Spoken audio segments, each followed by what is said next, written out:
그러니까 저희 발 같은 경우에는 아치가 있어요. 다 아시듯이. 근데 이 아치를 유지하는 것 중에 중요한 역할을 하는 게 근육인데요. 발 같은 경우에는 아치가 있어요. 다 아시듯이. 근데 이 아치를 유지하는 것 중에 중요한 역할을 하는 게 근육인데요. 딱딱하게 그 아치를 받쳐주질 못하면 그 근육이라든지 밑에 있는 족저근막에 힘을 줘서 본인이 힘을 써서 계속 그 아치를 걸을 때 받쳐야 돼요. 장시간 걸을 때 받쳐주지 못하고 그 근육이 계속 힘을 쓰면 발이 너무 필요해서 못 걷는 거죠. 예쁜 곳에 예쁜 신발을 신으셔야 되니까 족저근은 더 충격을 많이 받게 되고 그러다 보니까 족저근막염이 많이 생기게 됩니다. 뒤꿈치의 통증이에요. 어느 정도 강도가 있는 제재를 통해서 아치를 받쳐줌으로써 저희가 장기간 걷거나 아니면 단기간을 걸을 때에도 족저근막이 하는 일을 이게 좀 대신해 줄 수 있도록 저희가 해주는 거죠. 네, 그렇게 저희가 이거 쓰고 있습니다. 네, 그리고 또 다른 깔창에 또 효용이 있는 게 이 아치를 받쳐주는 거 제가 말씀을 드리는데 나이가 들면 저희가 피부가 노화하고 그 발바닥에 있는 살이 얇아져요. 그렇게 되면 통증을 얘네들가 잘 받아서 이게 흡수하지 못하거든요. 그럴 때에는 원래는 앞뒤가 이렇게 많은 힘을 받는데 이 깔창을 끼면 여기 중간에 있는 아치까지 힘을 받거든요. 그래서 60세 이상에서 앞뒤 발바닥이 좀 걸으면 아프신 분은 이 깔창을 끼시면 앞뒤 발의 통증이 중간까지 이렇게 다 압력에 다 이렇게 퍼지면서 통증을 많이 완화할 수 있습니다. 아까 배한성 씨가 이제 발이 평발이시고 근데 내가 지금 통증이 없는데 그럼 앞으로 이제 어떻게 해야 되냐를 말씀하셨어요.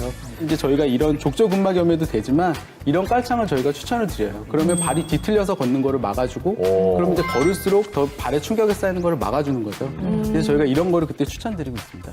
목 디스크도 있고요, 허리 디스크도 있고요, 왼쪽 무릎은 오스코슐레터 병이라는 것도 있고요, 왼쪽 손목에 소위 TFCC라는 부분도 있고요, 어깨 회전근개 문제도 있고. 제가 운동을 너무 좋아하고 지금은 아니지만 수술도 열심히 많이 하고 하는 과정에서 몸이 많이 상했는데 제 몸에 이렇게 치료를 해봤을 때 이 치료는 그 어떤 치료들보다 날 정말 낫게 했다 라고 하는 치료 부분들을 저는 적극적으로 좀 더 공부를 해왔고요. 환자분들께 고민하고 다듬어서 치료에 적용을 해왔습니다. 그 중에 하나가 깔창이에요. 우리나라에서 나와 있는 유명한 깔창들, 그리고 유명한 깔창을 공부하시는 선생님들께도 많이 배우고 해봤는데 다 소용이 없었어요. 그런데 지금 제가 우리 병원에서 쓰고 있는 깔창을 하고 그에 맞는 여러 가지 운동들을 같이 병행했을 때 정말 놀라울 정도로 제 몸이 이렇게 쫙 잡혀나가고 하는 부분이 있었습니다. 그래서 저는 제 몸을 바로 잡는 데 있어서 상당히 큰 역할을 했던 이 깔창 부분을 해나가면서 내 몸의 밸런스와 중심을 제자리로 찾아나가도록 하는 것이 굉장히 중요하구나라는 부분을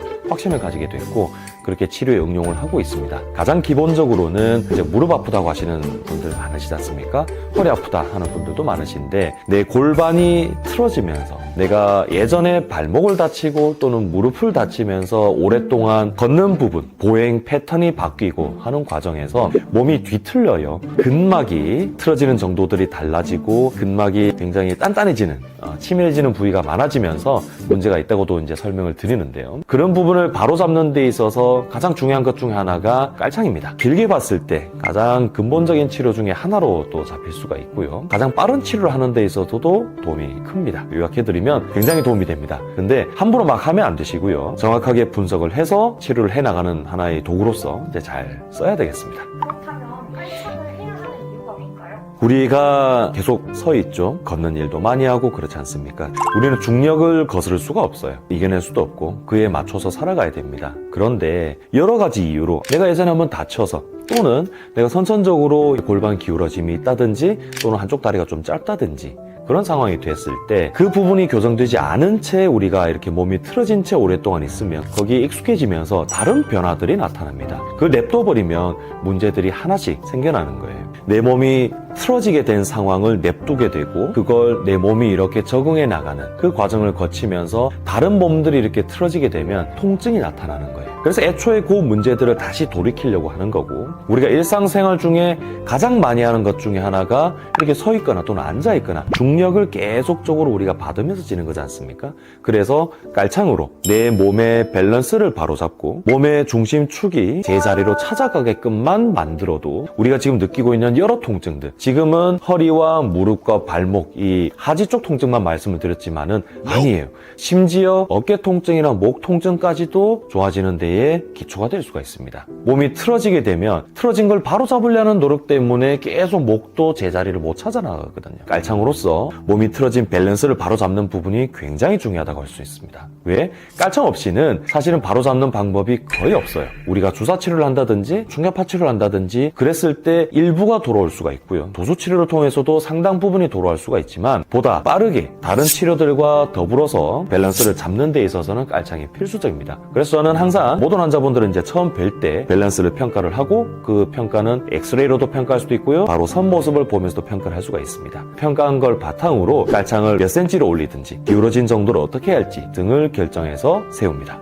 좀 볼게요 라고 했을 때 신발을 보면 신발이랑 깔창이랑 궁합이 안 맞아요. 무슨 뜻이냐, 남자분들은 이렇게 폭이 좀 넓은 걸 선택해서 하셔야 되는데 신발을 신을 때 깔창이 뭉개지듯이 되는 경우가 있습니다. 이런 발이 좀 더 불편해요. 그리고 깔창을 하실 때 이 깔창이 앞으로 막 밀려 나오는 상황이 또 되는 경우가 있습니다. 구도 같은 경우도 그런데 그럴 때는 이제 뒤에 3M 테이프나 작은 본드나 이런 부분으로 이제 붙일 수도 있고 하는데 뒤쪽에 딱 맞게끔 들어가는 게 깔창을 잘 착용하는 방법 중에 하나입니다. 가능한 저는 운동화를 좀 신도록 이제 말씀을 드리는데요. 좋은 운동화에 대해서는 간단한 부분을 먼저 말씀을 드리면 깔창을 하시는 많은 분들 중에 이제 살펴보면 발이 이렇게 엎어져 있는 발 모양을 갖고 계시면서 앞 볼이 넓은 분들이 많으세요. 자, 그런 분들은 항상 신발을 선택하실 때 엑스트라 와이드 타입이라는 부분이 이제 적힌 이 신발을 신는 게 또 좋습니다. 그래야 발볼이 뭉개지면서 발 자체의 스트레스 그리고 깔창을 넣을 때 충분히 그 공간들이 또 만들어지거든요. 그러니까 그런 부분을 염두에 두면서 나에 맞는 좋은 신발에 깔창을 그 신발에 맞게끔 잘 넣어서 신는 게 깔창의 효과를 보기 위한 또 제 시작이에요. 그 부분 기억을 하시고요. 간혹 원래 신발 깔창이 이렇게 떼지지 않아요. 그래서 깔창 위에 이렇게 올려두는 경우가 있는데 그리 되면 깔창이 또 계속 막 움직이고 밀려나가요. 그러면 불편하시거든요. 깔창 효과도 제대로 볼 수도 없고. 그래서 잘 보면 그 운동화 깔창이 떼지는 경우가 거의 대다수입니다. 그래서 살짝 열고 그 아래쪽에 깔창이 제대로 위치할 수 있게끔 하도록 하는 게 깔창 착용의 제일 기본적인 방법입니다.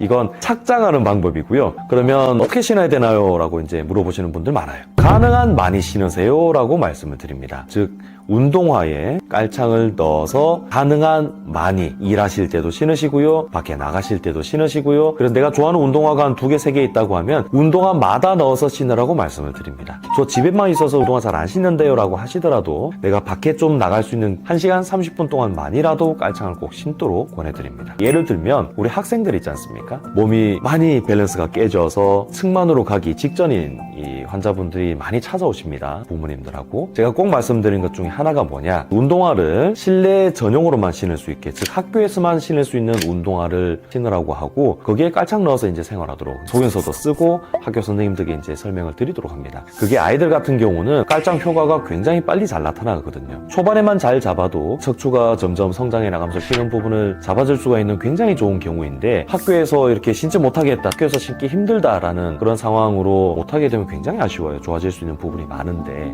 많은 학생들이 학교에서도 이제 신을 수 있는 환경이 되면서 많이 좋아지고 있습니다. 그리고 정말 저는 실내에서 생활이 거의 하루 종일 단데요? 라고 하시는 가정주부 분들 많으시고 이제 어머님들 이제 많으신데 그런 경우에 정말 깔창이 필요한 경우가 있습니다. 이렇게 오셨을 때 깔창 넣고 10분만 걸어보세요. 걷는 게 얼만큼 편해지세요? 라고 했을 때 저 허리 통증이 절반 이상 좋아졌어요. 무릎 아프던 게 깔창 하나 넣었는데 절반 이상 좋아졌어요 하는 분들 많으세요. 그런 경우는 실내에서도 깔창을 하시도록 제가 설명을 드립니다. 그렇게 효과를 보신 분들은 집에서도 아까 말씀드렸던 학교에서 신는 실내 전용 운동화처럼 집에서 운동화를 신으세요. 왜냐면 그 양말이 좀 불편하거든요. 그만큼 내 몸이 좋아진 걸 이제 느끼시면 뗄 수가 없어요. 모든 치료의 기본으로 병원 오기 힘드신 분들 같은 경우 좋은 치료이지만 여러 가지 받을 수 없는 상황일 때는 제가 깔창만으로도 치료를 하기도 합니다. 깔창은 평생 해야 되는 걸까요? 많이 받는 질문 중에 하나입니다. 슬프지만 나이대별로 달라요. 깔창은 내 몸 안의 교정력이라고 저는 표현을 하는데 내 몸을 건강하게 만들고자 하는 그 힘의 정도에 따라 다릅니다. 나이에 따라 슬프지만 차이가 있어요. 저도 이미 40대가 훌쩍 지나가고 그랬지. 40대 중반 이후, 30대 중반 이후 이런 나이 때는 깔창을 마치 안경 끼듯이 할 수밖에 없다는 부분을 저는 설명을 드립니다. 안경을 끼게 되면 굉장히 우리가 편하죠. 정확하게 바라볼 수가 있고 안경을 벗게 되면 그 부분을 수술을 하지 않는 이상 힘들지 않습니까? 깔창도 마찬가지예요. 10대 같은 경우는 엑스레이에서도 평가가 되는데 짧게는 하루 이틀, 길게는 일주, 2주만 지나도 목표했던 이런 몸의 밸런스가 촥 잡힙니다. 그러면 깔창을 그 자리에서 바로 빼느냐? 그렇지는 않습니다. 깔창을 단계별로 좀 낮춰나가는데요. 아이가 얼마만큼 오랫동안 몸이 이렇게 틀어지고 문제가 생겼는지, 공부하는 환경이나 또는 운동을 할 수 있는 환경이나 이런 부분이 어떤지에 따라 좀 다르긴 해요. 하지만 또 저학년의 경우 더 좋습니다. 한 달째 깔창을 빼기도 하는 경우가 꽤 많습니다. 하지만 나이가 점점 중고등학교 올라가면서 학생들을 보게 되면 낮은 깔창, 작은 깔창이지만은 꽤 오랫동안 유지해야 되는 경우가 많고요. 20대 정도 보면 특히 무릎 아프신 여성분들 많고요. 오랫동안 앉아 계시는 수험 준비생들 보면 운동할 수 있는 시간이라든지 이런 부분이 부족하고 그간 아파왔던 기간이 동년배에 비해서 꽤 길어요. 그런 경우가 되면 치료 기간이 좀 길어진다는 거죠. 그래서 내가 깔창을 한다는 게 내 몸을 받아들이고 건강기능식품 많이 챙겨 드시듯이 내 몸을 챙기는 중요한 한 도구다라고 생각을 하시면 좀 다른 각도에서 마음가짐을 기쁘게 가지실 수 있지 않을까 하는 생각을 합니다.